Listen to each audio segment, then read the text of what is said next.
Welcome back. It's Advent Sunday, which is the beginning of the church year. Historically, my Methodist friends say that the church year begins in September. Well, historically, it begins on Advent Sunday. So we're into a new cycle of Bible readings, and whereas in the last year we were mostly reading for our Gospel reading from Luke, now in this year we go to Matthew. And that's where we're going to read for Advent Sunday. We're going to read a bit of Matthew 24, which is very apocalyptic, as they say. And this, earlier in the chapter, in verse 3, just as background, as Jesus was sitting on the Mount of Olives, the disciples came to him privately. "Tell us," they said, "when will this happen? And what will be the sign of your coming and of the end of the age?" Jesus has just talked about the destruction of the Jerusalem temple, but they ask him not just about that, but about the end of the age. And that is what Jesus turns to in the verses we're going to read now, which are verses 36 to 44. "But about that day or hour no one knows, not even the angels in heaven, nor the Son, but only the Father. As it was in the days of Noah, so it will be at the coming of the Son of Man. For in the days before the flood, people were eating and drinking, marrying and giving in marriage, up to the day Noah entered the ark. And they knew nothing about what would happen until the flood came and took them all away. That is how it will be at the coming of the Son of Man. 2 men will be in the field, one will be taken and the other left. 2 women will be grinding with a hand mill, one will be taken and the other left. Therefore keep watch, because you do not know on what day your Lord will come. But understand this: if the owner of the house had known at what time of night the thief was coming, he would have kept watch and would not have let his house be broken into. So you also must be ready, because the Son of Man will come at an hour when you do not expect him."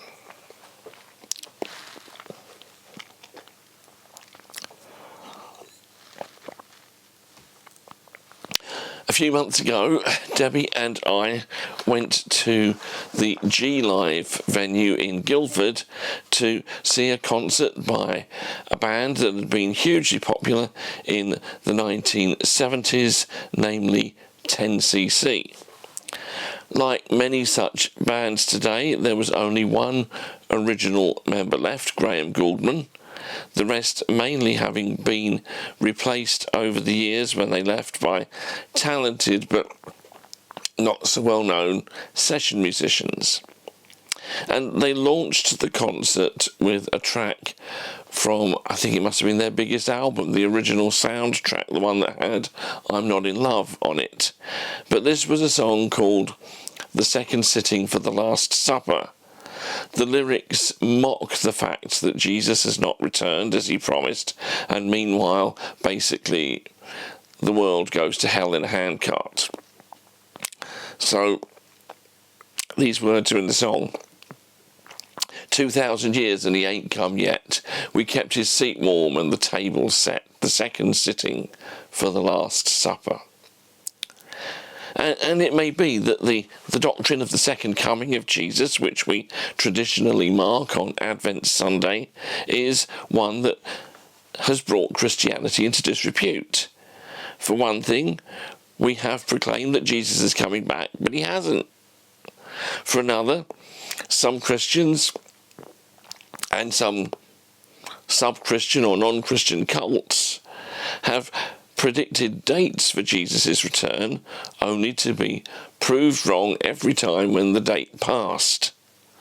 Further, the doctrine has been used to scare people into following Jesus, making them fearful disciples rather than full of love. But for all that, we should not throw the doctrine out. Misuse is not an argument for disuse, it's an argument for right use. And in fact, although the whole doctrine and the event is hyped up by many, what I want to focus in on from that reading is the ordinariness of the circumstances leading up to it. So the first of 3 points I want to make to you about that reading is that there are no signs. No signs. Many people who write or speak about the second coming will talk about all sorts of portents in the heavens or signs in earthly events and history. As a young Christian, I got caught up in all that. I remember enthusiastically talking at the youth group about how I thought the second coming was close when I was a teenager. And I cited writers who said that one sign in the lead up to the second coming would be a crisis in the Middle East. Well, someone in the group promptly put me in my place. They said, there's always a crisis in the Middle East. But no signs. How else do you interpret Jesus saying, but about that day or year hour no one knows, not even the angels in heaven, nor the Son, but only the Father? If Jesus doesn't know when he's appearing again, how can he detail any signs to us? Yes, there are signs that he talks about in Matthew 24, but in the preceding verses that all relate to that first question the disciples asked him about when Jerusalem and the temple would be destroyed by the Roman armies, and that came about in AD 70. There were signs about that. When will this happen? They said. That was the destruction of Jerusalem and the temple. But when they say, what will be the sign of your coming in the end of the age? Jesus says, look, I don't even know when it's happening. No signs. Don't look for them. Don't think that the time when you have to get your life together before Jesus returns is when there are spectacular signs. Because if you live like that, you're going to go terribly wrong. It won't be like that. And that leads us to the second of the 3 things I want to say from the reading. People will be living ordinary lives. So Jesus says, as it was in the days of Noah, so it will be at the coming of the Son of Man. For in the days before the flood, people were eating and drinking, marrying and giving in marriage, up to the day Noah entered the ark. And they knew nothing about what would happen until the flood came and took them all away. That is how it will be at the coming of the Son of Man, says Jesus. That went down the wrong way. I'm be coughing for a bit now. Jesus says, life will be just continuing fairly normally. In the biblical story of the flood, no one has a clue except Noah about the disaster soon to befall the ancient world. So people just chugged along as they always did. Today, in a time of declining Christianity, at least in the West, fewer and fewer people, therefore, live with the expectation and hope that we Christians have. People go through the ordinary motions of life as best they can, For many, there's little more to life than that, even if they do try genuinely on occasion to do something that feels good and worthwhile. Debbie and I saw a version of that recently.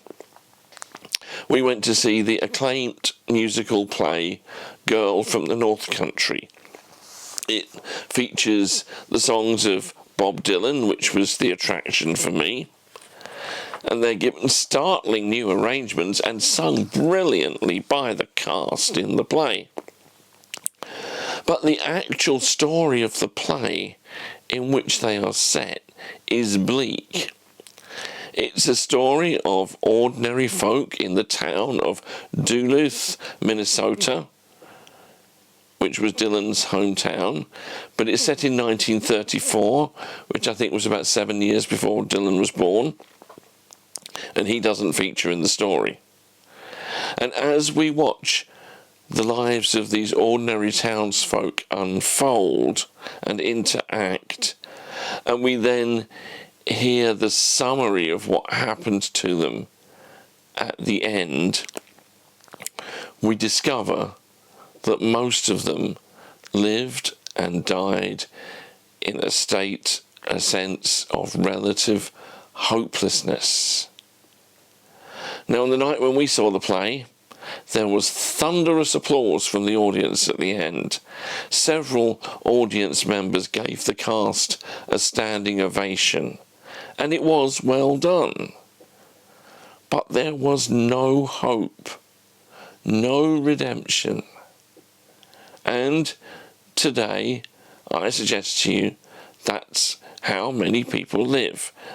They may be periodically happy, but there's little sense of hope other than some kind of folk belief that when they die, they believe they will be reunited with their loved ones. It will be into a world like that, painted in grey and flavoured in vanilla, that Jesus will come again.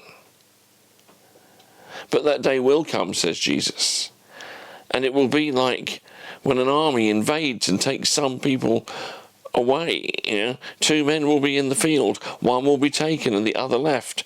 Two women will be grinding with a hand mill, one will be taken and the other left.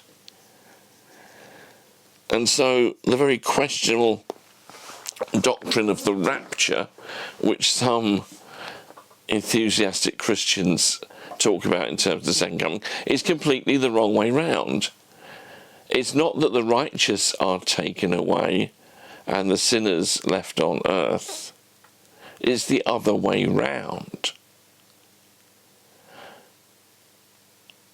Those who are taken are those who are judged and found wanting, because the parallel is with the time of Noah, about who's left on the earth and who is lost. The righteous are left behind on the earth that God will renew. Those who pay no attention to Jesus and have no regard are the ones who will be gone. So what's to be done among the righteous? Well, that's our third and final theme.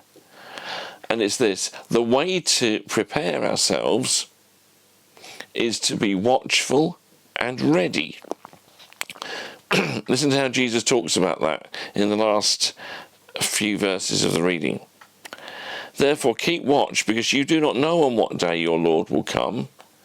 But understand this: if the owner of the house had known at what time of night the thief was coming, he would have kept watch and would not have let his house be broken into. So you also must be ready, because the Son of Man will come at an hour you do not expect him. But how can you be watchful and ready if there are no signs of Christ's coming, and that he's just as likely to come again in the middle of ordinariness rather than in cataclysmic times? Well, It all depends on what Jesus means by watch and be ready. In fact, watchfulness and readiness are images here of the ethical quality of our lives in following Jesus. In other words, if we want to be ready for the coming of Jesus, if we want to be with him, it's simple. We need to get on with doing the right things.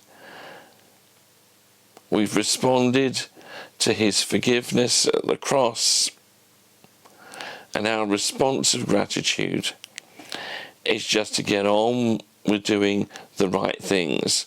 Some of that may just look like the ordinariness of the people who will be caught out.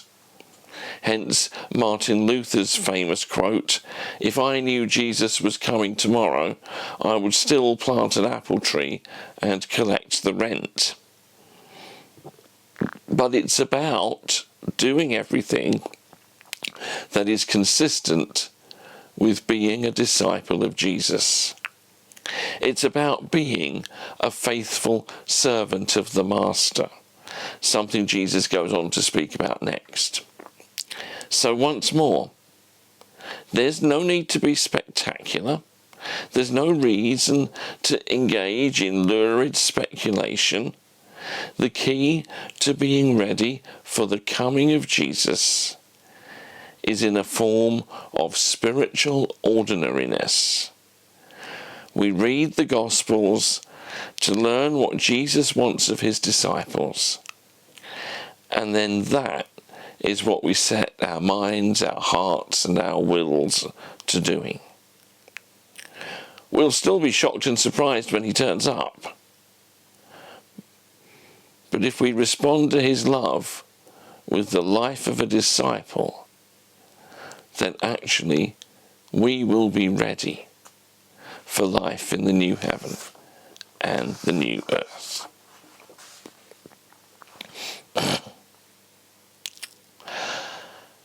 Thanks for being here. I hope you find that helpful. I'll be back next week with the second Sunday of Advent, and there are themes about being ready in that reading too, when we talk about being ready under the ministry of John the Baptist. Hope you'll be able to join me again then. Thanks very much. Bye-bye.